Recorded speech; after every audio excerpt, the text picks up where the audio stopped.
नमस्कार मित्रांनो, स्वागत आहे तुमचं माहिती कट्टा या युट्यूब चॅनेलवर।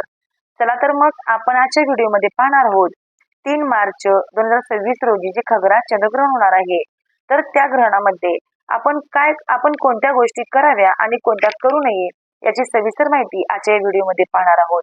चला तर मग चॅनेलवर अजून नवीन असेल तर चॅनेलला सबस्क्राईब करायला विसरू नका आणि व्हिडिओ शेवटपर्यंत नक्की बघा। चंद्रग्रहण सिंह आणि पूर्वा फाल्गुनी नक्षत्रात होणार आहे। हे ग्रहण भारतात दिसणार आहे। अशा परिस्थितीत तो सूतक काळ देखील मानला जाईल। धर्मग्रंथामध्ये चंद्रग्रहणाच्या विशेष नियमांचा उल्लेख आहे। अशा परिस्थितीत जाणून घेऊया या काळात काय करावे आणि काय करू नये याची संपूर्ण माहिती। धार्मिक आणि ज्योतिषशास्त्रीय दृष्टिकोनातून ग्रहण हा अत्यंत महत्त्वाचा काळ मानला जातो।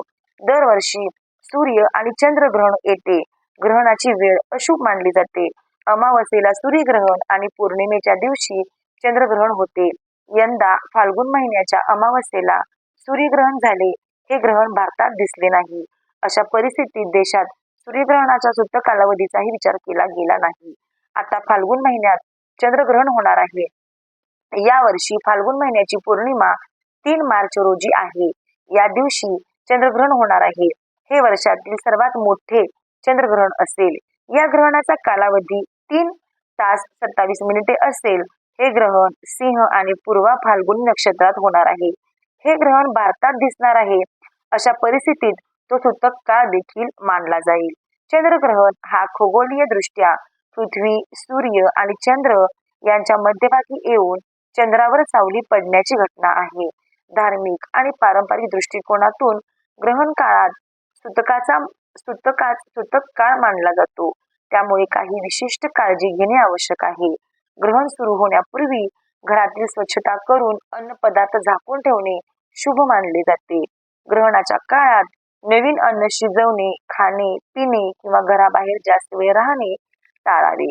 काही लोक ग्रहणात पूजा, जप किंवा मंत्रोच्चार करतात, कारण हा वेळ आध्यात्मिक साधनेसाठी अनुकूल मानला जातो। चंद्रग्रहणाच्या वेळी प्रार्थना करणे, देवी देवतांचे स्मरण करणे, हळदी कुंकू, दीप किंवा अगरबत्ती लावणे शुभ ठरते। शक्य असल्यास ग्रहण संपल्यानंतर घरात पाणी उकळून स्वच्छता करावी आणि उरलेले अन्न पदार्थ नष्ट करणे शुभ मानले जाते। मुलांना, वृद्धांना आणि गर्भवती महिलांना या काळात घराबाहेर जाणे टाळावे असे सांगितले जाते। ग्रहण हा वेळ ध्यान, योग, जप आणि आध्यात्मिक अभ्यासासाठी आदर्श मानला जातो, कारण या काळात मानसिक ऊर्जा अधिक संवेदनशील आणि शुद्ध राहते असे पारंपरिक मत आहे।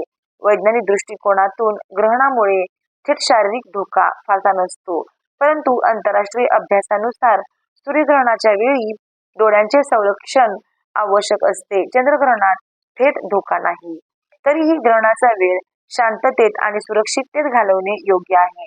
ग्रहणाच्या वेळी ताण तणाव टाळणे, वादविवाद न करणे आणि सकारात्मक विचार करणे मानसिक आरोग्यास फायदेशीर ठरते।